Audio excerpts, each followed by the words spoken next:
làwọn aró balùbọ́ làwọn aláwọn sùn bọ́mọ tuntun ọ̀la wípé bàbá ní mú bọ́nu mo dé lónìí tèmi tágbá mi ewì mi kọ́mọ bọ́ọ̀lùlẹ̀ bí àpò yere kọ́mọ bọ́ọ̀lùlẹ̀ létè bí ọ̀wàrà òjò ìdè tí mo dé lónìí mo fẹ́ mọ́ kó lọ́jọ́ òbí ni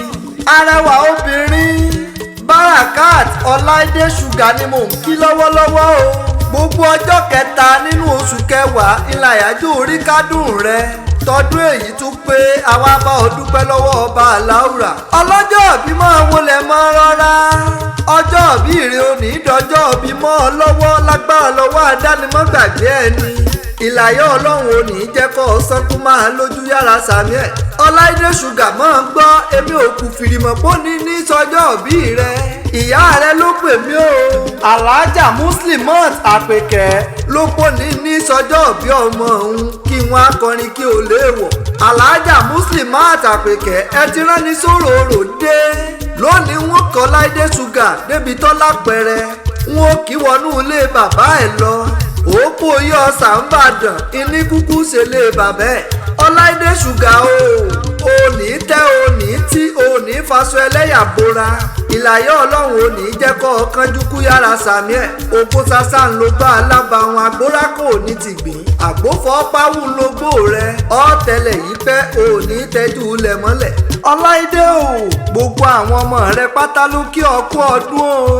wọ́n ní happy birthday to you mọ́mì kọ̀ wá síbò tí lè pẹ́ lé ayé tó o ní mọ sàárè kankan nínú wọn ó jèrè gbogbo wọn lọ́lọ́ ọlọ́wọ́n bá o ní mọ̀ọ́sì wàhálà rẹ o sì ní í já sásán lórí wọn yára sàmì ògbé tó àmì mì ìgbà tó ń jẹ ọmọ bá wá jiná ikú ò ní í já ọ nítàn mọ́ ọlọ́jọ́ òbí ọdẹ alẹ́wà bí ọ̀ṣun abẹ́yín funfun bí ike ìràwọ̀ òṣèré ni mò ń kí lọ́wọ́lọ́wọ́ o iṣẹ́ rẹ ò ní dìṣẹ́ mọ́ ọ lọ́wọ́ lágbára lọ́wọ́ bàbá òkè ayé ń gbádùn rẹ Olaide Shugar Èdùmàrè á jẹ́ kó gbádùn ayé ọ̀wá ní dẹni tí wọ́n ń tọrọ owó fún lórí social media ń tiẹ̀ ọjà rẹ olóríire àpamọ́wọ́ owó àtàjèrè ọjà bọ́ ọ bá ti lù á máa dún fún ọ ni ọyẹ ajẹ́ ń kì ọ́ bí wọ́n ti kìran bàbá rẹ òpó yeosa ń bàdàn àrẹ̀sà ni wọ́n kì í ọmọ bá dú ṣe ni wọ́n ò ṣe nì ṣe ni wọn ò ṣe ní sẹ́kọ̀ níbí rẹ̀ ṣàánú ọmọ bọ́ọ̀lù òpópó ní yàmọ̀dẹ́là èdè òdì mọ̀dẹ́ rẹ̀ ṣà ìnásùn àmàbò ìnásùn àmàkọ ìgbòdìjọ́ kẹ̀ẹ́dínlógún gbẹlẹ́njà làbóyúnú mọ̀dẹ́ àjèjì ara rẹ̀ ṣà ẹ̀yin náà ní ẹ̀yin ní Olaide Shugar mọ̀ ń gbọ́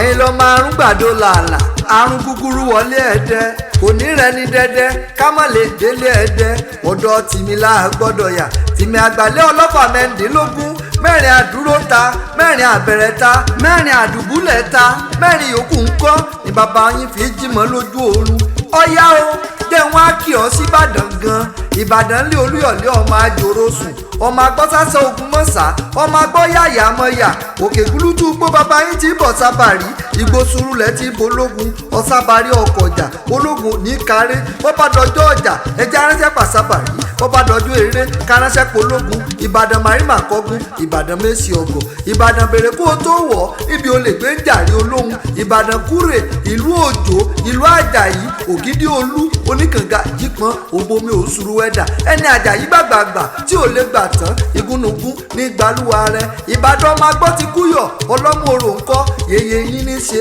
nìbàdàn lé Olúyọ̀lé ọmọ àjòrò sùn àìwáyé kámọ́lárùn kan lára ìjà gbòòrò ńlárùn Ìbàdàn àsọ̀bọ̀yọ̀ké ẹ̀sà tó lògbìn níyàn ọmọ rẹ̀ yàn ọrùn ó yà á súnké sí ẹlẹ́ẹ̀lẹ́ lomi títẹ̀rù tọmọláyé kó máa ṣèjìrẹ́ lómi bùnmùbùwẹ̀ ńlẹ̀ Ìbàdàn wọ́n ọlọ́jọ́ òbí tí n bá ní wọ́n kí ọ̀hún wulẹ̀ sọ lẹ́nu ni Olaide Shugar o ní fọdún èyí sópin lágbára lọ́wọ́ olú ọba ayáyá ń ti yá aríọ̀yọ̀ ń ti yọ̀ iná ní sàáyà ná tọmọdé tàgbà wọ́n mọ̀ fọyàyà ṣe tiẹ̀ ní lágbára lọ́wọ́ olú ọba bọ́ ọba ń gbọ́ ìyá rẹ̀ abiyamọ rẹ̀ wúrà ayébíye